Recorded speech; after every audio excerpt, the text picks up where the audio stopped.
welcome everyone. It's really nice to see everybody here in person and kind of cleaned up. That part's really nice.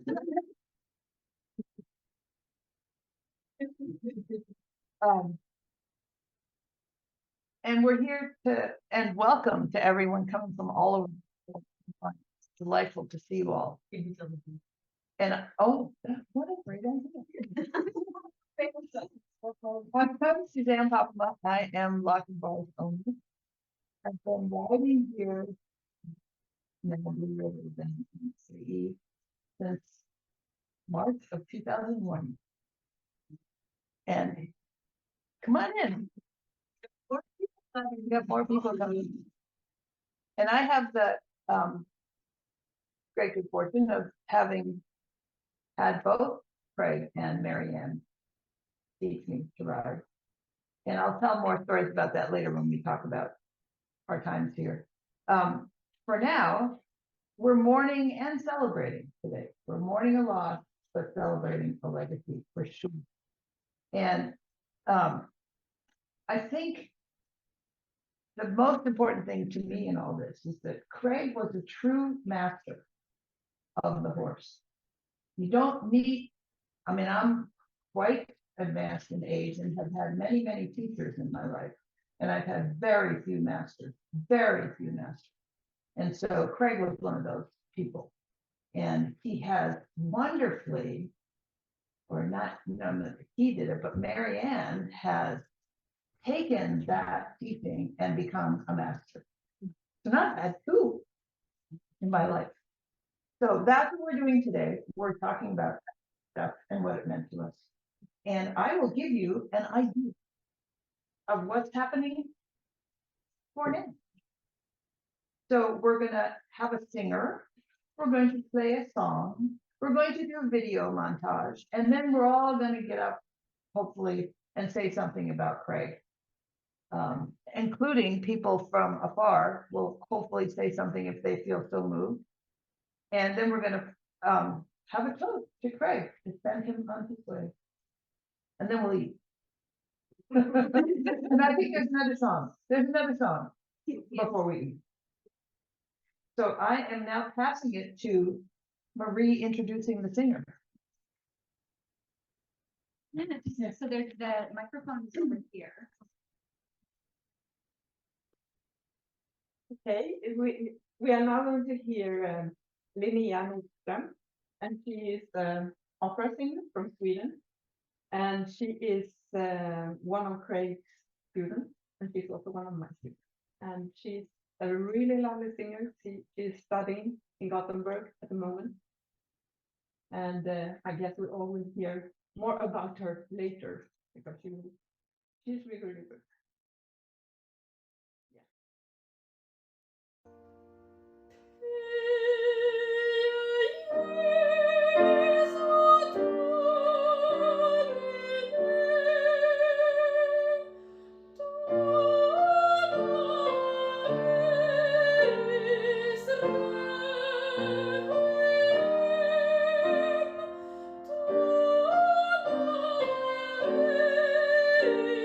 Israel.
Oh, that was beautiful.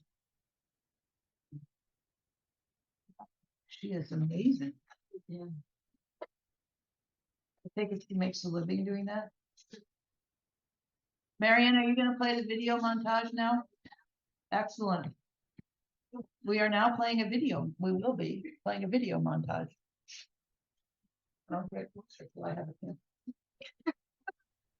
Is everybody ready? Okay. And I'm gonna say now, my apologies for confusions for the Zoom people, that apparently well, I know that there was some confusions when the invitation first came out. And so for those who missed the beginning of it, or for those who won't make it on time, we are recording this, and we'll be making it available for everyone.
Galileo's head was on the block.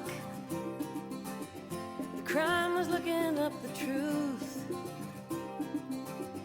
And as the bombshells of my daily fears explode, I try to trace them to my youth. And then you had to bring up reincarnation over a couple of beers the other night. And now I'm serving time for mistakes made by another in another lifetime. How long till my soul gets it right? Did any human being ever reach that kind of light? I call on the resting soul of Galileo, king of night vision, king of insight. And then I think about my fear of motion, which I never could explain. Some other fool across the ocean years ago must have crashed his little airplane. How long till my soul gets it right? Can any human being ever reach that kind of light? I call on the resting soul of Galileo, king of night vision, king of insight. I'm not making a joke. You know me, I take everything so seriously. If we wait for the time till our souls get it right, then at least I know there'll be no nuclear annihilation. In my lifetime, I'm still not right.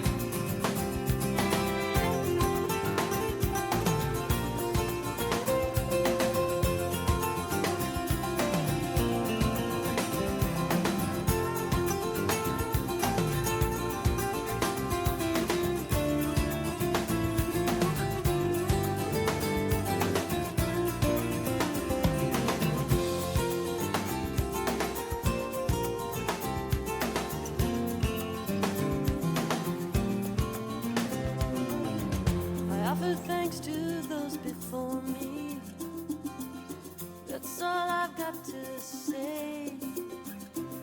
'Cause maybe you squandered big bucks in your lifetime. Now I have to pay. But then again, it feels like some sort of inspiration to let the next life off the hook. Or she'll say, look what I had to overcome from my last life. I think I'll write a book. How long till my soul gets it right? Any human being ever reach the highest light? Except for Galileo, Galileo, king of night vision, king of insight. How long till my soul gets it right? Till we reach the highest. So now we'll share some memories. Yeah, so Annalie, you're the one here who has ridden with Craig even longer. Even though, and Marie as well. Oh, Maria, 25. I'm 22.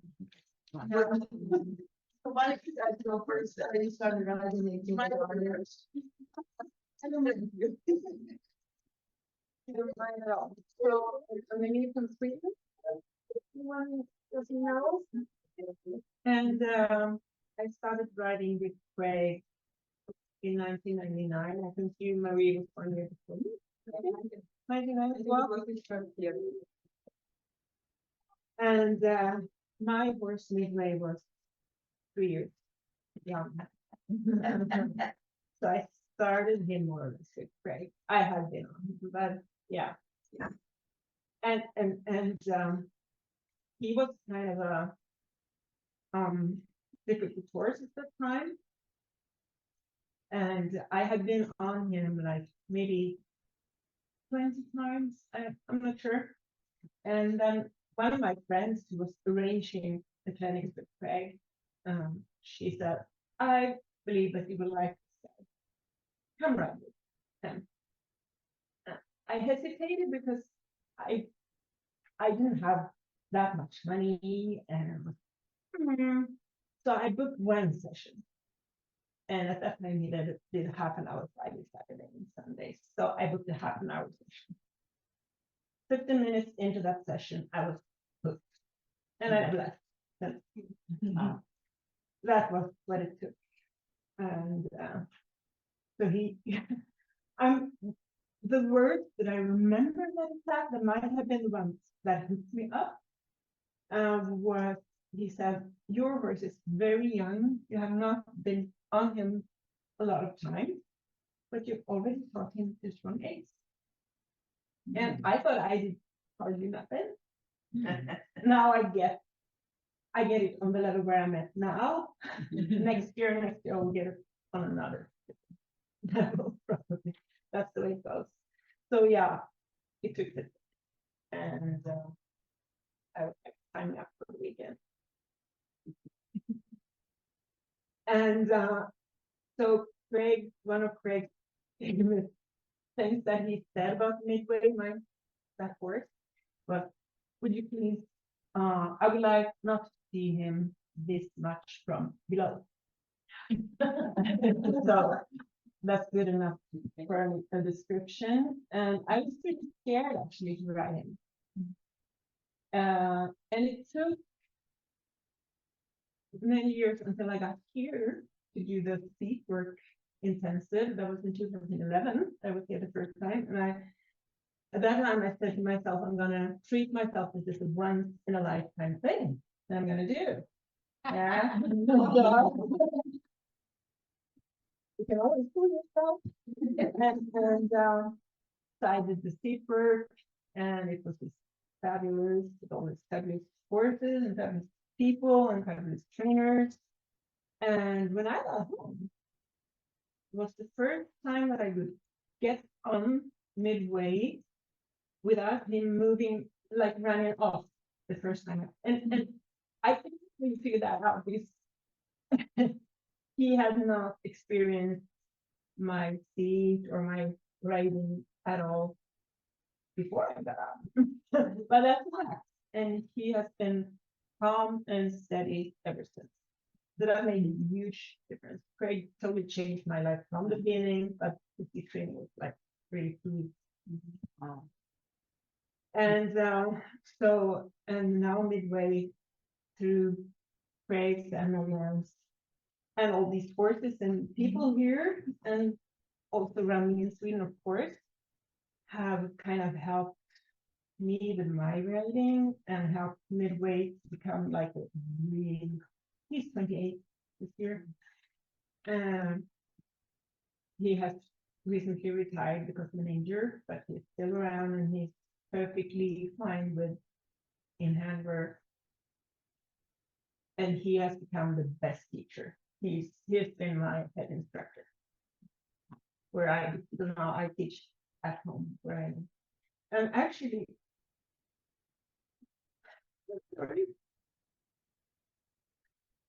the morning after Craig passed, I came out to my barn and fed the horses. Maybe they didn't want to eat. Craig has met all of my co-horses, but Midway and they had this stronger connection. And he didn't want to eat. He just stood there looking at me with his pretty eyes. And so I just went into his stall and scratched him, and we talked about Craig. And we talked about what actually Craig did for us, for him, for me, and for our relationship. And he was just standing there relaxing. And when we were done talking, I went out and he could eat. So it was so obvious that he really, really knew. And now I got a text from Jeanette, who is on this call and who one of the persons taking care of him, I don't know. And she said she had a talk with him. few days ago and told him that Anneli has flown over to Marianne and they're gonna set up this memorial for Craig on Saturday.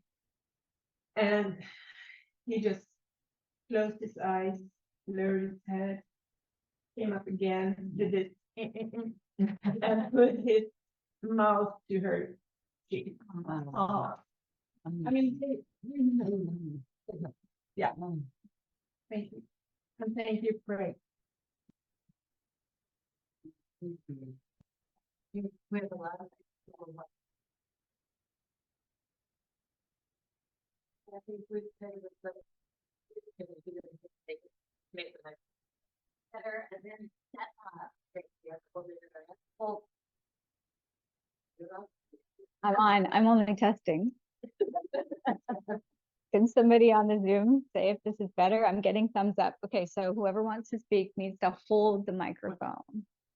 And I understand that you are.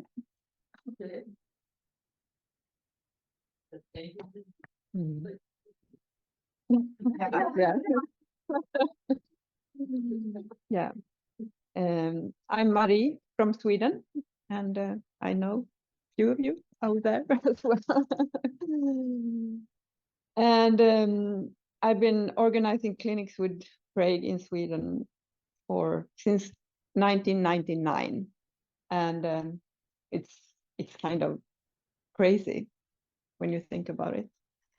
And like Anneli, I was hooked from the start. It was I have never ever, I don't know what you say in English, but you know, have another thinking than this way of writing is the right one.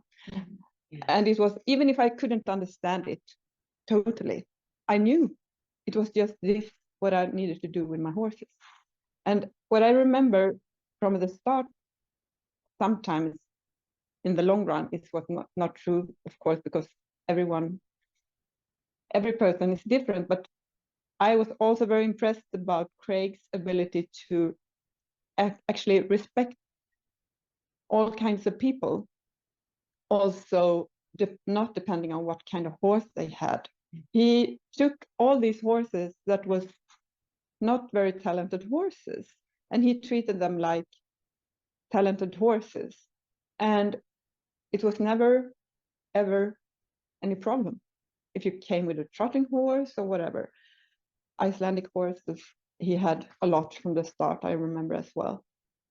And I really, because so many times I meet people that don't really think you know anything, but he always respected your knowledge in a way that he was interested and he wanted to tell you his way. And I remember all these talks that I had at the kitchen table. It's like this ongoing conversation.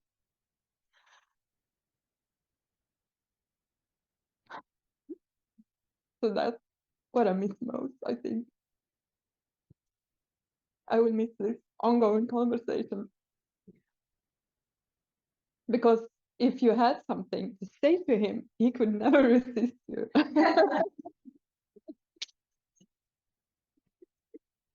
Always wanted to talk about it. It was like, yeah. Yeah. Yeah. I think that's all. Thank you.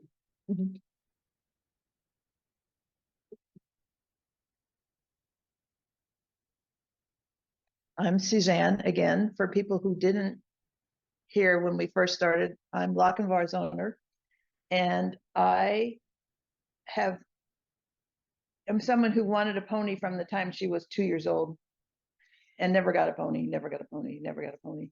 Finally got a horse when I was 16, but then we're too poor to take the horse to college. So I didn't have a horse again, but I rode horses in college. And then life took over and didn't ride again until I rode in a jump barn with my younger son and thought, hey, I don't think it's a good idea to ride horses with all 4 feet off the ground. Need to think of something else. So, and I think we owned a couple horses in there. Like, this is not working for me. So I read an article in Equestrians Institute magazine written by Craig Stevens and thought, this is a person with whom I should learn and ride. This is exactly how I feel about horses and how they should be treated. And basically it's that it's not just you, there are two sentient beings involved here, and each of you needs or gets to have the respect they deserve from the other being. So you as the human need to respect that other being. It's not a piece of equipment. It's a sentient being. So I thought, I'm going to go out there and see what it's like. So I come out here and see this guy, and I'm expecting some tall, elegant European, preferably with an accent. English would be best. And I say, hi, I'm looking for Craig Stevens. You found him. Oh, okay. So I watched the lesson, and it was the first time I watched or had opportunity to be involved in a lesson that was A, individual, not a group with 8 people riding around. B, the man never repeated himself. I mean, he subsequently did, but in that lesson. And I thought that is amazing because I had spent so much time hearing, drop your heels, drop your heels, drop your heels, blah, blah, blah. Well, I didn't hear it apparently very well. So, and I had no idea how to sit. I could only rise to the trot when I came here. Absolutely no idea. So I started taking lessons in March of 2001. I think I might have taken a lesson with Craig, and that flipped me out completely. So I rode with Rita Kapitansky for 6 months before I was willing to take another lesson with Craig. But it's been an amazing process. It never ends. It never ends. It just gets different. And I got Lochinvar in 2003, and Craig and I were looking at horses, and I had him look at 2 of them. And one was this flashy mare, really beautiful, could do all kinds of fancy stuff. And the other one was Lochinvar, who said when I met him, you will be taking me home. I know. So Craig saw them, and he rode Lochinvar, and he said, this horse can do everything throughout all the levels, I promise. The other horse is flashy, but she's not. So I would go with the other one. And so that's why I went with Lochinvar, who would have climbed into my car when we left that day if I had let him, but I couldn't take a horse in my car. And he and I have been here together ever since. And he's 27 this year. And yeah, I had him when he was 4. I got him when he was like 4.5. So we've grown up together. And riding with Craig is quite a series of experiences, including do less, do less, do less. And I don't need a riding lesson. I don't need a riding lesson. I know how to do this. But showing me riding lesson. And there are many famous horse incidents. One was on before I got Lochinvar, there was a horse named Cricket here. And she was young and wild and very energetic. And I was having a lesson on her, and we were going down the long side, and I had a tight grip on the reins, and it wasn't helping. And Craig said, let her go, let her go, let the reins go, let the reins go. And I was like, you are going to have to come and take these reins out of my hands, which he did. And everything got better.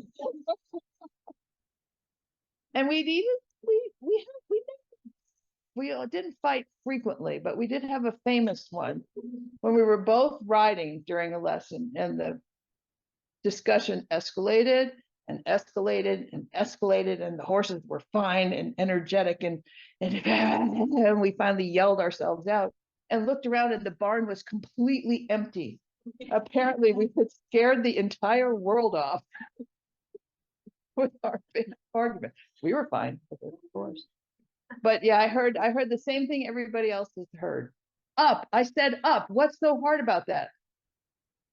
Why aren't you doing what I'm saying? And I finally got brave enough to say, because I like looking stupid. What do you think? I didn't hear it right.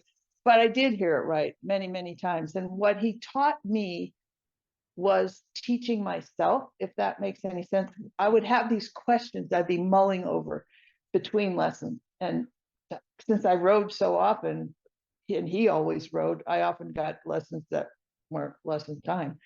And I would verbalize the question. And as the words came out of my mouth, I knew the answer, because that's all I needed to do. He taught me what we needed. And so he did. He was the perfect teacher for us while we were here, and he left me with the perfect teacher for now. Who would like to speak? Diana would like to speak, and I'll be her voice. So she sent me something. So hi, everybody. I'm actually Christy, and I'll have something to say in a minute, but one of our long-term riders here, Diana, is out of town. She's visiting with her mom, and so she sent me something that she asked if I could read about her thoughts for Craig. So here goes. This is for Diana, who was Candy Girl's person and is now Sparkles' person. A lot of S's, Sparkles. Okay. So Craig said he would rent me his horse brain until I could build my own. He did, and I have. I'm so fortunate to have had one Craig horse, Candy Girl, who loved Craig and would do whatever he asked. Canter in place, canter backwards, whatever he asked, whether she could see or not. She trusted him completely. She and Craig opened my mind to the possibility of centaur moments. They were both so generous. During one Zoom lesson during the pandemic, Craig and I were working once again on my lack of confidence. We picked it apart piece by piece to figure out when it happened and made a plan. Craig offered to hold her at the mounting block, let me get settled and mounted, and then work Candy Girl in hand until I relaxed. And then I'd hop off and we'd do it again, as many times as necessary. I started to cry. He did too. He was determined that I get this, that I'd be able to ride as he knew I wanted to and Candy Girl deserved. So that's what we did. After I sent Candy Girl to her herd and Sparkles came into my life, I asked Craig if he would make another horse for me and shipped Sparkles to Colorado. I visited several times to work with them. Eventually, it was time for Sparkles to catch a ride back to Washington. Craig had laid the foundation, and now Marianne and I are using our horse brains to help Sparkles progress. I often hear Craig's voice in my head. Now, now, now, do less, breathe. And so many times you survived. I hear him when I'm at the barn, when I'm home, when I'm at work. I try to connect, go with, not fight. Studying with Craig made me a better person, a better mentor to students, a better colleague. His generosity of spirit, his intense desire for me to learn and build my horse brain will stay with me for the rest of my days. I'll always be grateful. Thanks, Diana. Anybody else? I'll just go ahead. Okay, I'm going to set Diana down here. I tried to write something this morning. So I'm Christy. Da Vinci is my horse. I'm his person. I think I stumbled into NSAE in, I want to say 2005, 2006. And I was working with a rescue group and they unbelievably let volunteers ride rescue horses to help them get adopted. And I was smart enough to think that seems dangerous, but also really fun. And so I didn't know what it was called, but I sought out on the internet seat work or balance or something like that. And I found the website for this place called the National School of Academic Equitation. I was like, oh, this sounds so fancy. And I was reading about it and I was like, man, this is exactly what I want. Like, this is what I need. God, what if it's in like New York or something? And then I was like, what, Snohomish? And like, I literally live 15 minutes away. And I was like, oh my gosh, I have to go check out this place. And I think it was even like the same day that I sent an email, Marianne replied and, oh, you could come check it out or whatever. And I arrived and I was welcomed. Craig was busy working with a horse. And I kid you not, it was Lochinvar and they were doing Lavad. And I was like, what? This is amazing. Like in my backyard, I want to do this. Fast forward to I ended up with Da Vinci and Craig and working students and Marianne all worked with him to get him started. And he had warned me that you're very junior in your riding. Da Vinci's practically a baby. If you're in for the long haul, this will be amazing. But you're both going to be learning at the same time. So it'll take a while before you're actually like playing with your own horse. And I was like, that's fine. I'm in it for the long haul. Like, let's do this. I took most of my lessons from Sam, a working student, and Marianne, because honestly, Craig kind of intimidated me. And then I think, Marianne, you must have been on vacation or you'd gone somewhere or something, and it was like, you could have your lesson with Craig. And I thought, oh, okay. And it was not the best encounter. Like we all know, Craig was Craig. And I got an earful about my stirrup length, that like, your stirrups are too long. This is Grand Prix length. What do you think you're doing riding with Grand Prix length stirrups? You're not a Grand Prix rider. And I was like, oh, I didn't even know what to say. All I could think in my mind was like, I've never even had a lesson with stirrups. Like I've just been doing seaward. How would I even know? Like this is the length they came at. Needless to say, like, you know, that was not a great first encounter. And it took a lot of like work on myself to get to a place where I was comfortable pushing back against Craig, similar to other people. And he's like, why are you doing that? I'd be like, I don't know. Like, help me be better, right? But the bottom line that I thought about this morning was that like the riding, like our horses, like Craig, we all get better over time.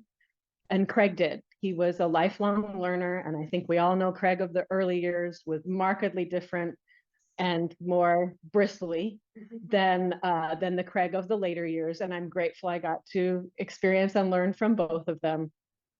And the thing that like stuck with me a lot when I was kind of thinking about this over the weeks was that I think we used to say Craig's complicated, you know, like we had a lot of people who were good at interpreting for us and like bringing us aside and being like, okay, we think this is what he means, or he's just complicated, but the goodness is in there. And what I kind of came to realize is that like the phrase he often said to us, he was simple. Craig was Craig. And simple is sometimes not easy, but it does get better over time. And so I'm forever grateful that Craig taught me to learn, gave us Marianne and so many of us that we can all continue to learn from, and fundamentally taught us that the true teacher is the horse. And so we will always have his learnings and teachings available to us if we just know how to listen.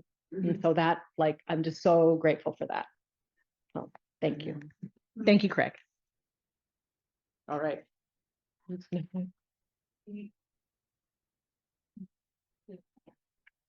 Anyone else want to say something now? And it's okay, like I'm sure we have somebody maybe online that might like to offer up a story or a memory while some of us gather our thoughts here. Okay. All right, so for those who couldn't hear, Marianne's going to start looking for those of you online who might want to raise your hand, and she'll be the last one to share her thoughts before we move on to whatever's next on our agenda. So Can we put it on speaker view? I think oh yeah, Marianne, like if you can hear us in there, if somebody wants to share, we're going to figure out how to make Okay, them. we're going to have Tiffany is going to start for us. Can everybody hear me? Yes. Oh, good. So my name is Tiffany. I am the owner of Navarre, and Craig is the reason I have Navarre. With Marianne, they work together to help me find him, but that's not where my story with them starts. I, like Suzanne, wanted a horse from very, very, very young, and it was very clear I couldn't have one. And so I had this sort of lifelong goal that I would own a horse one day. And then one day it was time. And I realized I had not put any thought into what kind of horse I was going to own because I was so busy trying to get to the point where I could own a horse. And so I started out on this journey trying to find a horse. And in this journey, I ran across somebody who was a huge fan of Craig. And he said, look, I live in Oregon, but you live 15 minutes away from the best riding stable in the world, and you need to go check it out. And I thought, well, I know how to ride. I haven't fallen off in, 6 weeks, whatever it is, right? And I'm sure I'll be, it's fine. But he was adamant that I needed to go and check this place out. And he even called them and said, she will be coming out. And then called me to tell me. And I am forever grateful because when I came out, it was that instant sell. Once again, Craig was working on Lochinvar. They were doing a piaffe. I didn't know what I was seeing. I didn't know what a piaffe was. All I knew was that thing. I needed that thing in my life. I needed it, and I needed it now. And I immediately started asking, okay, well, what do I need to do? And that very weekend, there was going to be a Mediterranean clinic. So I jumped in with both feet and I never looked back. I continued working and taking lessons for about a year before I finally found my horse with their help after sending them countless dream horse ads that were just illustrating my sheer ignorance about what I was looking for. But I want to talk a little bit about my first lesson with Craig. We started with seat work, and I was instructed in the fixing of the seat and how you're trying to get closer to the pommel of the saddle. And then, you know, I did a little sample at a standstill, and then we were going to start in the trot. And I, having experienced how hard it was to get closer to the front of the saddle stationary, had not put together that perhaps it might be easier at a trot. And I had also forgotten which part of my body needed to get closer. And so at a trot, when I was instructed to fix my seat, I flung my top half forward at great velocity and executed a perfect somersaulting dismount over Strut's shoulder. And I thought it was incredible. I mean, I didn't necessarily intend to be on the ground, but like, that was amazing. Craig had the opposite reaction. He was frightened, I'm sure, but it came out as anger. He was furious that I would no longer be on the horse. What are you doing down there? How did you get there? Get back up. You are not supposed to have done this. You know, obviously he was frightened, but it was traumatic for him. And then what went from a sense of I'm amazing turned into quickly, oh no, what have I done? Clearly this is terrible. And then I proceeded to have a series of lessons with Craig where I was absolutely determined to get this right. And I would go home after every lesson pretty much in tears. But I knew on the other side of this hellish process, I would get to the promised land. And as I got better, and started understanding what it was that I needed to deconstruct in my own head. Most importantly of which was my sense that if I'm not instantly perfect at this, that means I'm a terrible human and should never own a horse. Once I deconstructed that piece, things got a lot better. But I did find that whenever I had a lesson with Craig, we would fight. And I would drive him nuts. And I would ask questions that he didn't feel were relevant or appropriate for. I just showed a clear misunderstanding, or I would challenge him on things that made no sense, and he would really try so hard to explain it to me. And the thing that impressed me about all of it was he never once gave up on me. He never once said, no, I will not teach you. He never said, no, this is too hard. He continued to show up, even though I was probably one of his most difficult students, both because I was easily emotional and because I was so combative to protect my inner sense of who I was. He never gave up on me. And I recall very, very clearly the last time he rode Navarre before he went off to Colorado. And it was beautiful watching him work with Navarre. And then when he dismounted, he handed the reins to me and said, you're going to do great. And it just felt like he was handing the keys to the kingdom. And I knew it in that moment that he was right, that he had taught me enough that I could proceed without needing him holding my hand, without him helping Navarre, that we had this and we could go forward. And I'm just so grateful for everything that he gave us all. And that's what I have to say.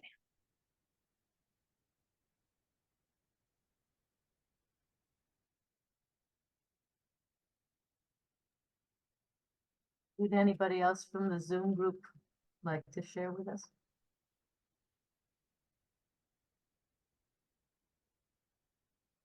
Anybody else live want to share with us?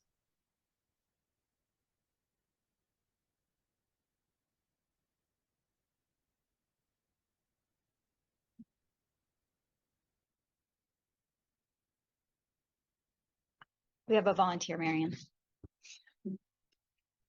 Hi, I'm Selena, and most recently I had my pony mare Tina Turner here for a year, and it was excellent. I first met Craig when the NSAE was still in Woodinville, and he and Rita leased my quarter horse thoroughbred cross that I'd had since I was 12 years old as a school horse. And one little funny story that I have was when I was visiting them in Woodinville. Lightfoot, my horse's name was Lightfoot. He was in a paddock next to the arena. And, you know, it's the Pacific Northwest, and it's muddy, and there was a big puddle right in the middle of his paddock, but it was big enough. He had dry places to stand. Well, Craig and I were talking in the arena, and a young girl came for her lesson. She asked Craig, "Who am I riding today?" And he says, "Oh, go get Lightfoot."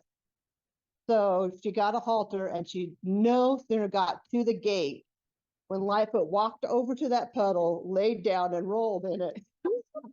And the girl's horrified. She says, "Now what do I do?" Well, Craig had his back to it. He turns, gives Lightfoot a long look, and he says, "Hose him off, tack him up." So then when they moved over here, I mean, this place has been my happy place for over 20 years. Anytime that I needed a lift, you know, usually it's between jobs or something, I would come and just sit and just watch Craig train horses, Craig ride horses, and give lessons. And he was always talking, even when he was training. It was like you could learn so much just by sitting there and watching him. And I would be here for several hours at a time. And so those are the memories that I have, is just being happy watching him ride. So, thanks.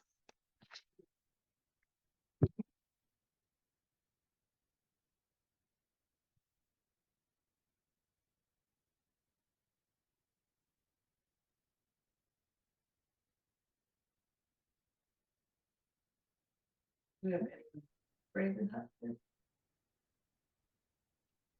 Speak? No. Anyone else at home? Anyone else online? Okay, I'm gonna step into the living room and have a thought.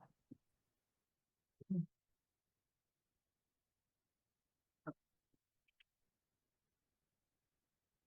you gonna come out here? Yeah. Okay.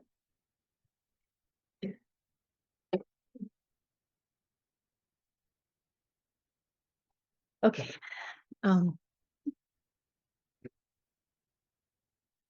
So I'm Mary Ann Campbell, and I know all of you guys pretty well. And when I first came up and met Craig, I came up because he was looking for a barn manager, and I was looking for a job.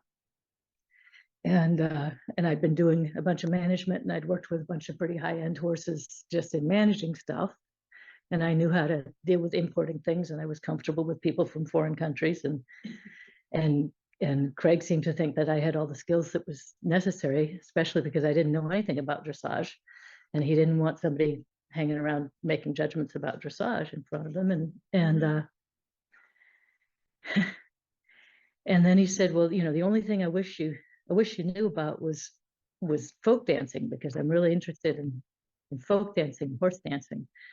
And I had been a competition folk dancer in high school, so it was like it was a barn manager made in heaven. And my only worry about it, we'd connected online with an email correspondence, and my one worry was, what if I'm attracted to him? Because boy, I really enjoyed our conversations, and I don't want to work in a working situation where there's any of that complication. And so, like Suzanne, I came up to meet this svelte European. I was looking for a French accent,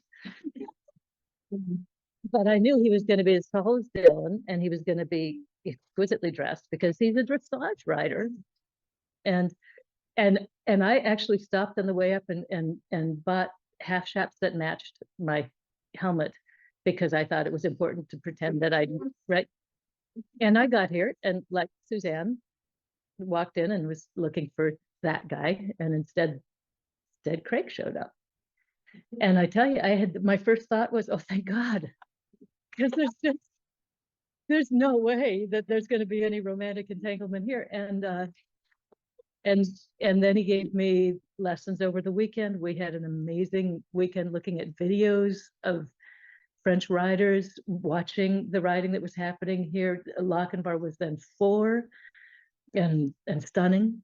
And I thought, yeah, I could work here. And at the end of the weekend, I said to Craig, okay, even though I'm, I'm not a dressage rider, I'm a trail rider. I'm more of a Western rider, but you could teach me dressage.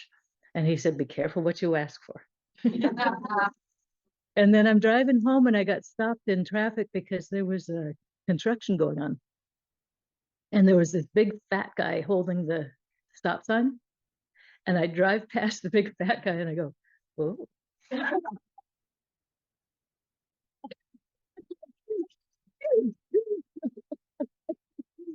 So I had and it turned out it was a mutual attraction, and eventually we got married and then we got unmarried.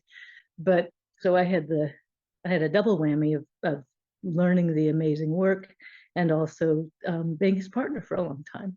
And the one ended, but the other continued. And we were teaching together, we were writing together, and I was looking forward to learning so much more with him. But like many of you have already said, the thing that Craig did so well was that you have to know what the questions are before you can know what the answers are. And the answers are meaningless if they're not based on the question. And he gave us the questions, are you really connected with this horse? Is it really light? Weight of the reins, fall in love with 0. And if those things aren't there, it's not real. And he gave us the questions. And it was really hard for me to take lessons with Craig because of all the stuff that was mixed in with it. But what he gave me was the questions. And so I could watch you guys' lessons. And a lot of times that was how I got my little secret learning, was from somebody else's lessons and from the practice and from the horses teaching us. But that I think is his lasting legacy, is to leave you with a really good question to let you know if it's not light, if your horse isn't calm, if you aren't calm, if you aren't connected, then it's not right. Fix your seat. Start again. So I think we're coming to the end of the talking part here, except, am I right? We have one thing to attend together. We don't have another song. We have one more thing to attend together, which is Grab a glass. everybody here grab a glass. Everybody online, Grab a glass. find a glass. We're going to toast to him.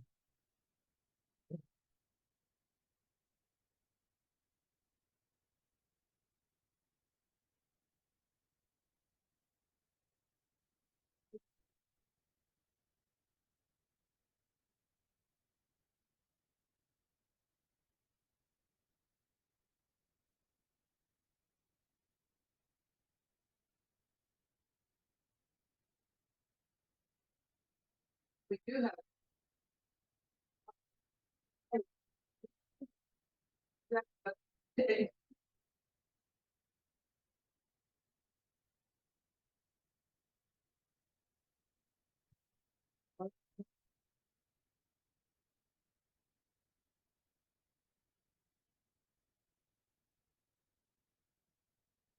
Y'all got something to drink?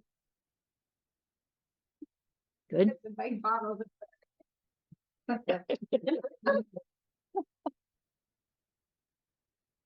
So we have a couple more glasses. So.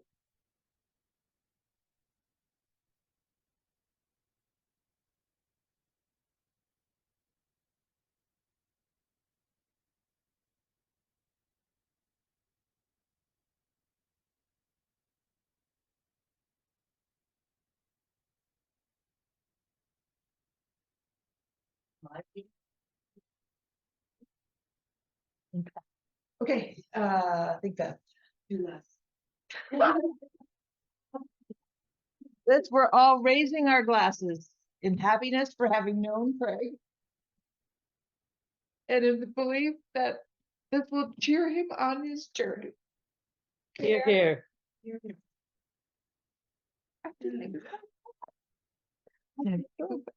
But there we go.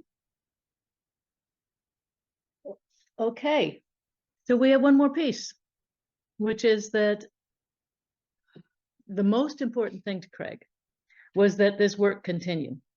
And it was more than anything. And so he and I together created the Foundation for the Equestrian Arts. Within the Foundation for the Equestrian Arts, we now have the Craig P. Stevens Library Foundation, which is in Colorado. And all of that is about holding this work and sending it forward. And this weekend, we have the honor of recognizing the achievement of Marie Haugland, who has been studying for such a long time with Craig. And this weekend officially earned her certification as a Foundation for the Equestrian Arts Certified Riding Instructor. And along with that, the first level of certification is as a rider. And that's where you say, you know what, this is the riding, I get this is what I want to do. I want to interact with horses this way for the rest of my life. And that's the first level. And Marie's been there for a long time. Second level is as a trainer. And that's demonstrated proficiency, able to affect every horse that you work with profoundly and beautifully in this old classical way. And Marie has been doing that for years. Before the pandemic hit, Craig had said, she's ready. We're going to give her her certification. And then the pandemic hit and we couldn't get there. And so this is our first opportunity, but Craig had already said yes. And so the final certification is that of an instructor, and the instructor is the hardest of all. For the instructor certification, you have to be able to not only get that there's a reason to ride horses with real connection, you have to also be able to influence horses with the training. You have to demonstrate that you're effectively helping each horse that you work with. And you have to bring along riders as well. And it's working with people is much harder, because when we work with people, we're working directly with ourselves. And it's beautiful to watch this woman working with horses, and it's beautiful to watch her students. And I am extremely honored to welcome Marie as an instructor for the Foundation for the Equestrian Arts. Congratulations. Okay. I have certificates for you, but I forgot to bring them up. Annalie, can you grab the code? Yeah, so we could do the anointing. Yeah. Yeah, and then I think we're gonna wrap this up. So if you can be the boss of this one. Okay. And I'll go be the boss of my computer. We're going to, as part of the certification, there is a piece of clothing that each instructor receives. And I hope you can see the embroidery on the back. It's beautiful. And that's the logo, courtesy of one Christy Fisher. Congratulations, Marie.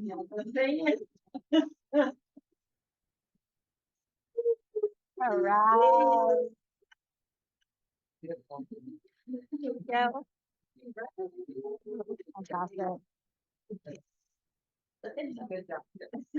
Thanks, everybody, for coming today. Yeah, Very thank you nice. so much. Everybody in the living room, thank you for being here.